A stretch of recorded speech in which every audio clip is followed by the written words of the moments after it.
Here's to the NFL, where last week we learned Saints quarterback Derek Carr is dealing with a shoulder injury that could jeopardize his 2025 season, prompting speculation about whether the Saints, who pick 9th in next week's draft, might select a quarterback with that pick, namely Shedeur Sanders, who's projected to still maybe be available there. The odds makers, they like the speculation. According to ESPN Bet, Shedeur Sanders is the favorite to land in that spot.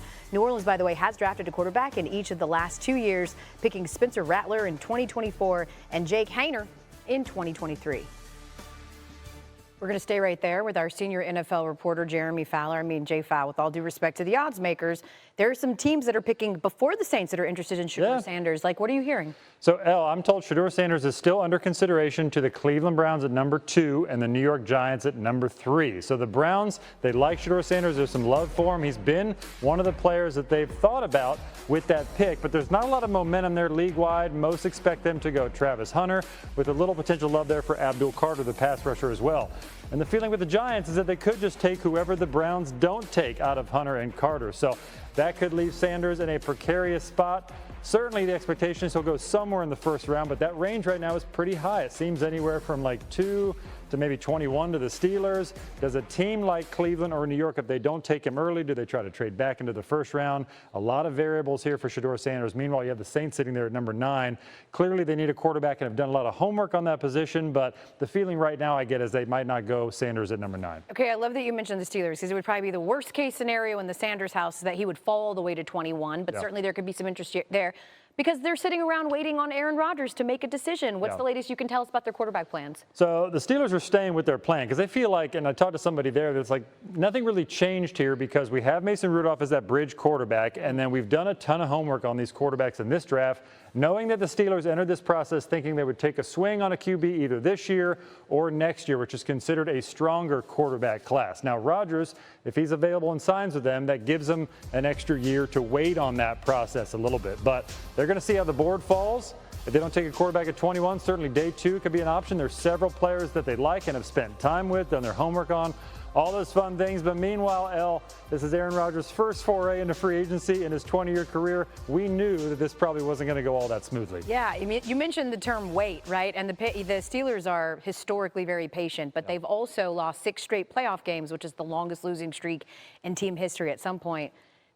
Hey, as promised, we welcome back our senior NFL reporter, Jeremy Fowler. What's the buzz that you're hearing about? Maybe some trades we could see around the draft? It could be some action with some star players. Let's start with Jalen Ramsey. The Miami Dolphins are shopping Ramsey, the star cornerback, as we speak. $21 million in guaranteed money in 2025. Makes this a little bit cost prohibitive for a lot of teams, but there should be a market. The setup they have with Ramsey is they're going to look into this, and then if they have some solidified teams that could make a potential deal, they will circle back with the player, make it happen. So nothing going on right now, but certainly closer to day 1 or day 2 to the draft, that could heat up. And the Dolphins at number 13 on the clock could certainly go defensive back to try to reshape that defensive back room. And you got Mark Andrews. This one's complicated because he's a legacy player of Baltimore. They love him there. Certainly they're open to him returning, but they've been non-committal. The GM Eric DeCosta was recently about his future. He's got a $16.9 million cap hit. So something has to give here. Certainly they could keep him or even extend him, but meanwhile you have teams like the Indianapolis Colts, a few others that are looking hard at tight ends in the draft. Maybe if they don't get their guy early, they could circle back with Baltimore, make a deal. Next you have, flip it, we got Trey Hendrickson there with the Cincinnati Bengals. So this one's at a bit of a stalemate. No update, I'm told, on contract talks with the team. The Bengals want to re-sign him. Hendrickson wants to be there, but they're far apart in money and have been for a while. Meanwhile, the Bengals don't want to trade him, really. I mean, they've had a huge price tag that no team has been willing or able to meet at this point. So maybe the draft will create some urgency here. Meanwhile, Bengals picking 17th. Do they go edge rusher to really complicate matters and potentially give a headache to Hendrickson even more? Then you got Kirk Cousins. So the feeling I get from Atlanta is they're still not eager to make a move here because they've paid him all this money, $37 million in guarantees that he's locked in on, and they just don't really see the need to just take a measly day 3 pick to move him unless a team makes an enticing offer. Maybe the draft will create that, but they're willing to go through next week, keeping Cousins on the roster. Look, in June is when he has to report for minicamp, so there is some time. Maybe that's the next deadline if they do get past the draft. But Cleveland Browns look like they've moved on, taking Joe Flacco. There's just not a lot of momentum here with Atlanta and a deal for Cousins. I mean, listen, he's already hamstrung them financially. He got a $10 million roster bonus because he was still on the roster the 5th day of the league year, and a $40 million cap hit. but at least he can sort of swag surf.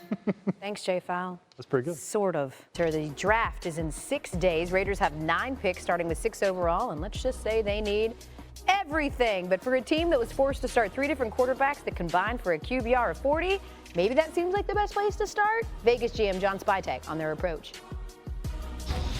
This is the age-old question, right? Are we doing need or are we doing best player available? And my answer would be that it's a combination of both. Yes, we're going to make the best decision for the Raiders, and certainly we have to take into mind places that we feel like we're not as deep at certain positions, and also we have opportunities to add really good players too, whether we think we need that player or not. You know, my experience kind of is 2 things. If you start forcing players because you need them, you end up regretting that.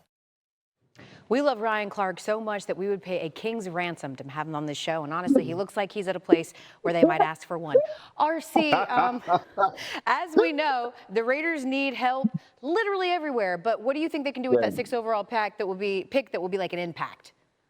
Well, I think the first thing, obviously, El, is Ashton Jeanty, who many have mocked to the Raiders. Their run game was putrid. They couldn't get anything going. Josh Jacobs leaves for Green Bay, and they couldn't even start an offense because there was no run game to lead into the play action. And he is one of the true, Ashton Jeanty is one of the true impact blue chip players in this draft. But also the run game suffered because of the offensive line. If 2 of those top offensive linemen, whether it's Will Campbell falls or the kid from Missouri falls, they're going to have to truly consider getting themselves a tackle that can protect Geno Smith. When your team is as bad as they were, you need to fill so many positions. But I agree with Spytek. Don't start drafting for need when there's an opportunity to pick the best player available. They're going to need all of Genty's 2,600 rushing yards. A quiz for you. All right. The last time that the Raiders won a playoff game, the #1 grossing movie that year was Lord of the Rings, The Two Towers. Name that year. Ooh, 06. 2002, my friend. 2002. I know. It's been a long time. You didn't get it right, but we'll still free you if you need to blink if you need help. Are you good? All right. Ryan Clark. I'm good. Thank you, my girl. Thanks for joining us. All right, a walk down draft memory lane, shall we? Some of the biggest trades during the NFL draft didn't actually involve anyone being drafted that day, like in 1996. When the Rams dealt Jerome Bettis to the Steelers, the bus ended up rushing for over 10,000 yards over his 10 seasons in Pittsburgh and helped the Steelers to victory in Super Bowl 40 in his final game. How about when Randy Moss was traded from the Raiders to the Patriots in 07, and all the future Hall of Famer did in his first season in New England was set the NFL's single-season receiving touchdown record with 23, by the way, a record that still stands today. And finally, 3 years ago, Titans trade star wideout A.J. Brown to the Eagles. The former Ole Miss star, one of 3 players with 4,000 yards and 25 touchdown catches over the last 3 seasons, joining Tyreek Hill and CeeDee Lamb.